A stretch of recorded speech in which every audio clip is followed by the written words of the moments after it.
एक बार की बात है, कुछ साइंटिस्ट ने चंद्रमा के ऊपर रिसर्च की और पाया कि वहाँ हीरों का भंडार है। उस भंडार का पता लगाने के लिए उन्होंने चंद्रमा पर एक रॉकेट भेजने की तरकीब बनाई।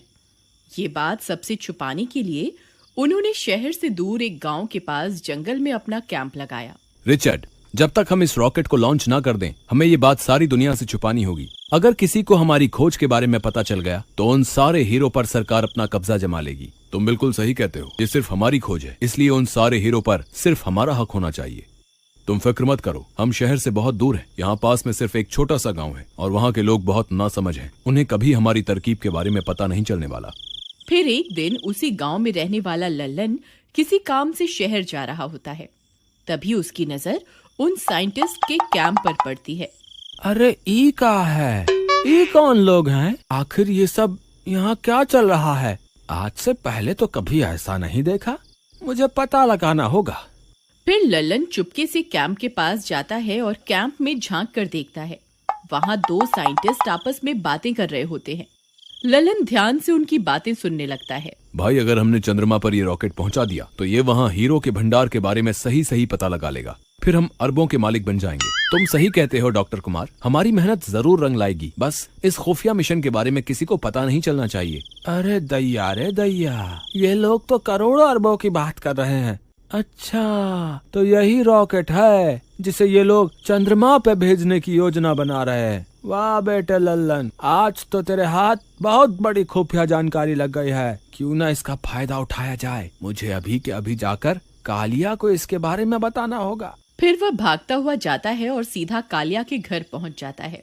कालिया भाई, आज मुझे जो जानकारी मिली है तुम उसका यकीन नहीं करोगे। क्यों भाई, ऐसा कौन सा खजाना तुम्हारे हाथ लग गया है? भाई, जंगल के रास्ते से गुजर रहा था, तभी मैंने जंगल में एक कैंप लगा हुआ देखा। जब मैंने वहाँ पहुंचकर उनकी बातें सुनी तो भाई मैं तो दंग रह गया। वो लोग चंद्रमा पे रॉकेट भेजने की बात कर रहे थे। वो लोग कह रहे थे कि वहाँ हीरो का भंडार है जिसकी कीमत अरबों में है। लल्लन भाई, तुमने कोई नशा तो नहीं कर रखा ना?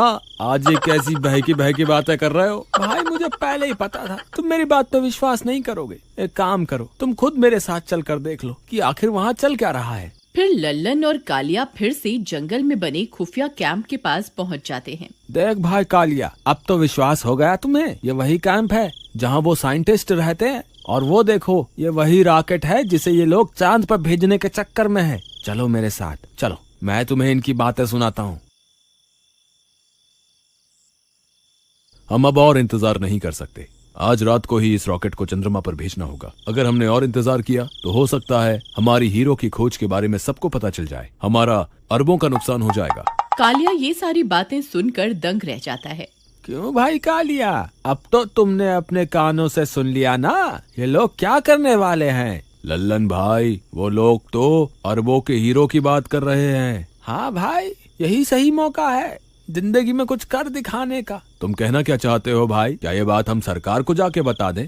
अरे नहीं मूर्ख, सारे किए कराए पे पानी फेरना चाहता है क्या? मेरे पास एक तरकीब है। क्यों ना हम चुपके से उस रॉकेट में जाकर बैठ जाए, जिससे हम भी रॉकेट के साथ साथ चांद पर पहुंच जाएंगे। फिर वहां पहुंचकर सारे हीरो को समेट लेंगे और वापस चुपके से उस रॉकेट में जाकर बैठ जाएंगे और उसी रॉकेट से वापस धरती पे आ जाएंगे। किसी को कुछ पता नहीं चलेगा। भाई, तुमने तो पक्का मरने का प्लान बना लिया है। अगर वो रॉकेट चंद्रमा पे पहुंचकर वापस नहीं आया तो हम क्या करेंगे? हमें तो रॉकेट उड़ाना भी नहीं आता। अरे तुम घबराओ मत, कुछ नहीं होगा। ये रॉकेट वहाँ खोजबीन करने जा रहा है, इसलिए ये कुछ ही घंटों में वापस आ जाएगा। बस हमें सही समय पर उस रॉकेट में बैठ जाना है, बस। भाई, मुझे तो इस तरकीब में बहुत गड़बड़ लग रही है। ये बहुत खतरनाक हो सकता है। अरे भाई, कुछ गड़बड़ नहीं होने वाली, मेरा विश्वास करो। हम आज रात ही चुपके से जाकर उस रॉकेट के अंदर बैठ जाएंगे, बाकी तुम मुझ पे छोड़ दो। रात होने पर वे दोनों रॉकेट में बैठने के लिए जंगल की ओर चल देते हैं। कुछ ही देर में वे लोग वहां पहुंच जाते हैं। चलो भाई कालिया, वो रही हमारी मंजिल, तुम बस मेरे पीछे पीछे आते जाओ। फिर वे दोनों दबे पांव उस रॉकेट तक जाते हैं और उसका दरवाजा खोलकर चुपके से उसमें बैठ जाते हैं। कुछ ही देर में वह साइंटिस्ट उस रॉकेट को लॉन्च कर देते हैं। कालिया भाई पकड़ के रहना, इसकी स्पीड बहुत तेज होती है। अरे मर गए रे, मुझे तो पहले ही पता था तू मुझे मरवा कर ही छोड़ेगा। अरे बचाओ रे, अरे ये तो बहुत तेजी से ऊपर जा रहा है। अरे हाय लल्लन भाई, मेरी तो सांस ही अटक रही है, मुझे लगता है मैं मरने वाला हूँ। हे भगवान मुझे बचाओ। अरे मर गए रे, अब की बार मैं नहीं बचने वाला। कालिया भाई रोना बंद करो। और वो देखो नीचे का नजारा कितना खूबसूरत है। हमारी पृथ्वी अंतरिक्ष से कितनी सुंदर दिखाई दे रही है। हाँ भाई लल्लन, तुम सही कहते हो। लल्लन भाई ये मुझे क्या हो रहा है, मैं हवा में क्यों उड़ने लगा हूँ? कहीं मैं सच में तो बुलबुला नहीं बन गया? हे भगवान ये सब क्या हो रहा है? कालिया भाई डरो मत, इसे गुरुत्वाकर्षण बोलते हैं। हम पृथ्वी के वायुमंडल से बाहर आ गए हैं, इसीलिए ये सब हो रहा है। तुम घबराओ मत, हम कुछ ही देर में चांद पर पहुंच जाएंगे। कुछ देर इंतजार करने पर रॉकेट चांद पर पहुंच जाता है और चांद की सतह पर उतर जाता है। वो देखो कालिया भाई, हम पहुंच गए। नीचे देखो चांद दिखाई दे रहा है। चलो बाहर चलते हैं। बाहर चलते हैं मूर्ख, ये हमारी पृथ्वी नहीं है जो यूं ही सैर सपाटे पर निकल जाएंगे। चांद पर ऑक्सीजन नहीं होती, स्कूल में नहीं पढ़ा क्या? ओहो कालिया भाई, ये तो मैं भूल ही गया था। वो देखो वहाँ 2 हेलमेट पड़े हुए हैं, अगर हम वो पहन लें तो हमें ऑक्सीजन मिल जाएगी। फिर वे दोनों वो हेलमेट पहन लेते हैं और रॉकेट का दरवाजा खोलकर बाहर निकल जाते हैं। अरे वाह वाह कालिया भाई, हमने कर दिखाया, आखिरकार हम चांद पर पहुंच ही गए। अरे लल्लन भाई वो देखो, वो साइंटिस्ट की बात तो सच साबित हुई। वहाँ देखो, वहाँ तो हीरो का भंडार लगा हुआ है। चलो जल्दी से हीरे समेटकर वापस रॉकेट में बैठ जाते हैं। वे दोनों भाग कर जाते हैं और सारे हीरो को एक थैले में भरने लगते हैं। अरे वाह वाह, मैं तो अरबपति बन गया, आज तो मजा ही आ गया। तभी चंद्रमा की मिट्टी में से डरावनी डरावनी आवाजें आने लगती हैं। अरे लल्लन भाई, ये आवाजें तो कुछ जानी पहचानी सी लगती हैं। तभी एक चुड़ैल मिट्टी के ढेर में से बाहर निकल आती है। अरे मर गए रे, ये तो चुड़ैल है, इसने तो चंद्रमा पर भी हमारा पीछा नहीं छोड़ा। अरे मर गए रे, अरे भागो रे भागो, अपनी जान बचा के भागो। अरे कालिया भाई मेरे लिए रुको। अरे मर गए रे, ये चुड़ैल यहाँ कहाँ से आ गई? अरे साइंटिस्ट हो, तुम्हारा नाश मीटे, तुम्हें इतने छोटे छोटे हीरे दिखाई दे गए, लेकिन इतनी बड़ी चुड़ैल क्यों नहीं दिखी? फिर वे सारे हीरो को वहीं छोड़कर वहाँ से भाग जाते हैं और वापस रॉकेट में चढ़ जाते हैं। अरे लल्लन भाई जल्दी से दरवाजा बंद कर लो, कहीं ये चुड़ैल अंदर ना आ जाए। अरे मर गए रे, हे भगवान हमारी रक्षा करो। यहाँ तो आप जल्दी सुन लोगे, हम तो आपके कितने नजदीक आ गए हैं, अब तो हमारी मदद के लिए आ जाओ। अरे मर गए रे, मैंने तो पहले ही कहा था ये बहुत खतरनाक तरकीब है, लेकिन तुम्हें हीरो का लालच खाया जा रहा था। कालिया भाई मुझे क्या पता था ये चुड़ैल चंद्रमा पर भी हमारा पीछा नहीं छोड़ेगी। अब तुम घबराओ मत, ये चुड़ैल रॉकेट के अंदर नहीं आ सकती, बस कुछ ही देर में ये रॉकेट उड़ जाएगा और हम वापस अपनी धरती पर पहुंच जाएंगे। थोड़ी देर इंतजार करने के बाद वह रॉकेट चंद्रमा से उड़ जाता है और वापस धरती की ओर बढ़ने लगता है। अरे वो देखो कालिया भाई, हम बच गए, बस थोड़ी देर में ये रॉकेट वापस धरती पर पहुंच जाएगा। हे भगवान तेरा लाख लाख शुक्र है। थोड़ी ही देर में वे लोग वापस धरती पर पहुंच जाते हैं। फिर जैसे ही वे लोग रॉकेट से बाहर आते हैं, वे साइंटिस्ट उन्हें पकड़ लेते हैं। भाई साहब हमें माफ कर दो, हम गलती से आपके रॉकेट में बैठ गए थे, हमें लगा ये एक झूला है, लेकिन ये तो हमें उड़ाकर चंद्रमा पे ले गया। साइंटिस्ट भाई वहाँ हमें बहुत सारे हीरो का भंडार मिला। साइंटिस्ट ये सुनकर खुश हो जाते हैं। देखा डॉक्टर कुमार, मैंने आपसे कहा था ना, चंद्रमा पर हीरो का भंडार छुपा हुआ है। भाई कालिया अपनी अम्मा के बारे में भी तो बताओ, जो हमें वहाँ मिली थी, जिससे हम अपनी जान बचा कर आए हैं। तुम किसकी बात कर रहे हो? तुम्हें चांद पर कौन मिला था? साइंटिस्ट भाई, जैसे ही हम चांद पे उतरे, हम दोनों वहाँ हीरो का भंडार देखकर बहुत खुश थे, लेकिन तभी अचानक से एक चुड़ैल वहाँ आ गई। वो जरूर उन हीरो की रखवाली कर रही है, उसकी वजह से हम एक भी हीरा अपने साथ नहीं ला पाए, बस किसी तरह अपनी जान बचा के वहाँ से भाग आए। वो कोई चुड़ैल नहीं बल्कि कोई एलियन होगा। पता नहीं साइंटिस्ट भाई, हमें तो बस इतना पता है कि हम आज बाल बाल बच गए। अब तुम्हें हमारा एक काम करना होगा, तुम्हें फिर से चांद पर जाना होगा और वो हीरे वहाँ से लेने होंगे। तेरा नाश मीटे साइंटिस्ट, हमें फिर से मौत के मुंह में धकेल रहा है। मैं कहीं नहीं जाने वाला। तुमसे पूछ कौन रहा है, हम तो तुम्हें बता रहे हैं। फिर वे सारे साइंटिस्ट मिलकर लल्लन और कन्हैया को फिर से उस रॉकेट में चढ़ा देते हैं और रॉकेट को चंद्रमा की ओर रवाना कर देते हैं। अरे साइंटिस्टों, तुम्हारा नाश मिटे, हमें फिर से मरने के लिए भेज दिया। अरे मर गए रे, कोई तो हमें बचाओ। ललन भाई, रॉकेट का दरवाजा खोलो, मैं अभी यहीं से कूद जाऊंगा। पागल मत बनो काली, यहाँ से कूद के मरना चाहते हो क्या? चुपचाप बैठे रहो, जो होगा देखा जाएगा। थोड़ी ही देर में वे लोग फिर से चांद पर पहुंच जाते हैं। वह चुड़ैल वही उनका इंतजार कर रही होती है। राजा जी, आप वापस आ गए? मैं कब से आपका इंतजार कर रही थी। जरा बाहर तो आइए ना। अगर आप इसका भाग 2 देखना चाहते हैं तो कमेंट में जरूर बताइएगा। अनोखा जादुई झरना। एक दफा का वाकया है कि एक छोटा सा गांव हुआ करता था, जहाँ पे एक लड़की अपनी सुतेली माँ के साथ रहा करती थी, जो उस पे बहुत जुल्म करती थी। वो दिन रात उससे काम करवाती थी और आधे से ज्यादा दिन तो उस बेचारी का किचन में ही गुजरता था, लेकिन फिर भी वो कभी उससे खुश नहीं हुआ करती थी। उसके हाथों का तो बुरा हाल हो गया था, उसके दोनों हाथों पे जलने के निशान हुआ करते थे। घंटे से तुझे चाय का कावा है, कानों में क्या लोहा पिघला के बैठी हुई है, आवाज नहीं आती? माँ, मेरी तबीयत बहुत खराब थी, मैं सो रही थी, मुझे पता नहीं चला, मुझे माफ कर दे। तबीयत खराब थी, माफ कर दे।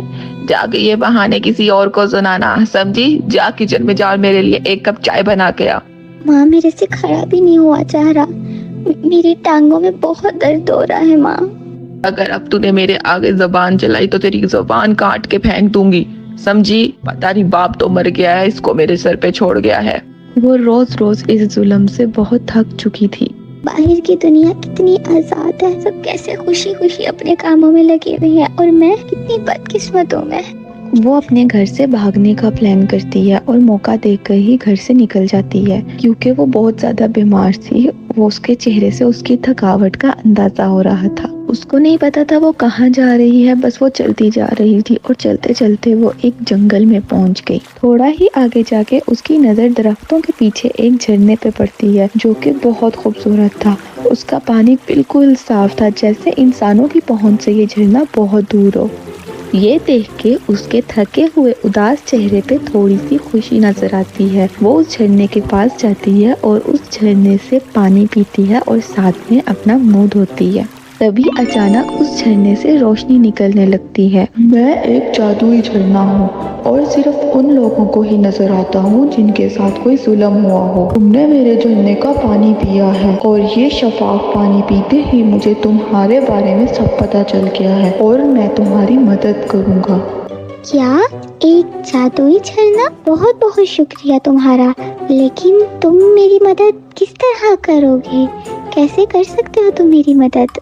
मैं तुम्हें कुछ झुमके दे रहा हूँ, तुमने इनको पहन के रखना है और उतारना नहीं है। तुम्हें जब भी कोई चीज चाहिए हो तुमने बस उसके बारे में सोचना है।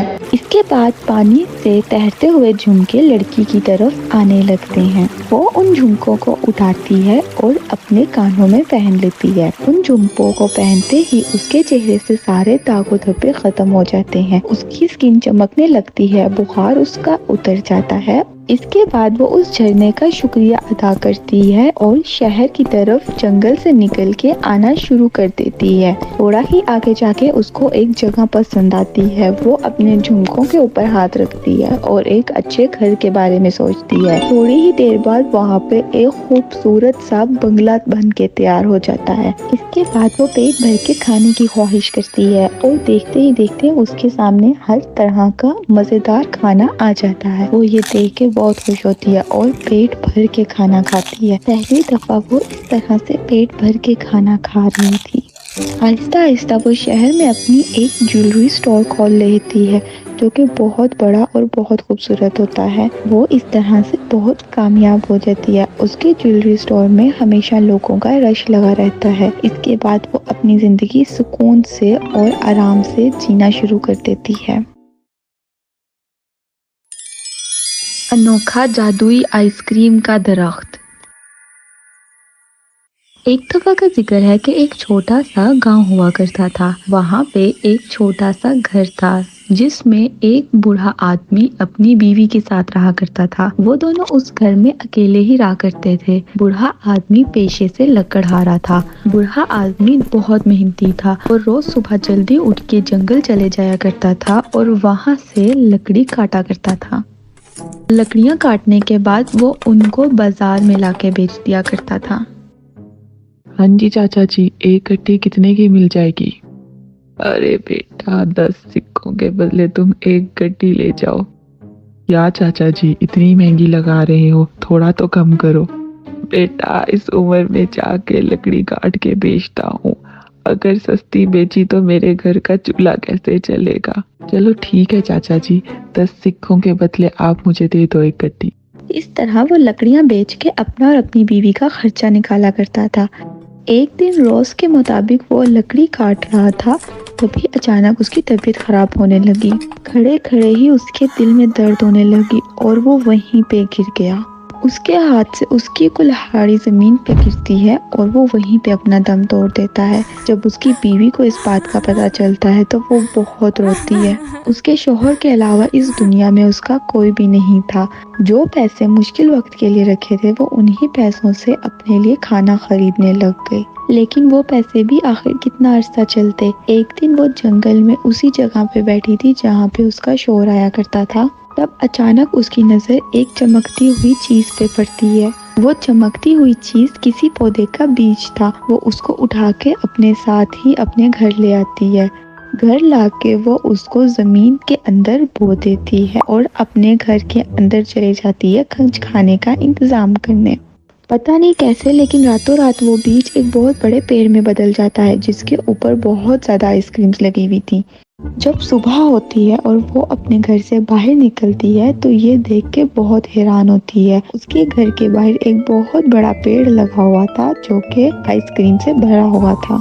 अरे ये क्या, ये कैसे हो गया? क्या वो चमकता हुआ बीज कोई जादुई बीज था जिससे ये जादुई पेड़ बन गया है? इसके ऊपर कितनी ज्यादा आइसक्रीम्स लगी हुई हैं और ये मेल्ट भी नहीं हो रही। कैसी अजीब बात है। सारा दिन उसके दिमाग में बस वो आइसक्रीम वाला पेड़ मौजूद था। उसके दिमाग में एक बहुत जबरदस्त आइडिया आता है। जो थोड़े बहुत पैसे उसके पास बचे हुए थे वो उनसे एक आइसक्रीम का स्टॉल लगा लेती है, जहाँ पे देखते ही देखते बहुत रश हो जाता है क्योंकि गांव में पहली दफा किसी ने आइसक्रीम का स्टॉल लगाया था और आइसक्रीम का जायका भी बहुत अलग था। देखते ही देखते वो बहुत ज्यादा पैसे कमाने लग जाती है। अब वो इतने ज्यादा पैसे कमा रही थी कि वो आराम से अपनी बाकी की जिंदगी शहर में गुजार सकती थी। लेकिन वो शहर जाने की जगह उसी गांव में एक बहुत बड़ी आइसक्रीम की दुकान खोल लेती है और अपनी बाकी की जिंदगी वही आइसक्रीम बेचती है।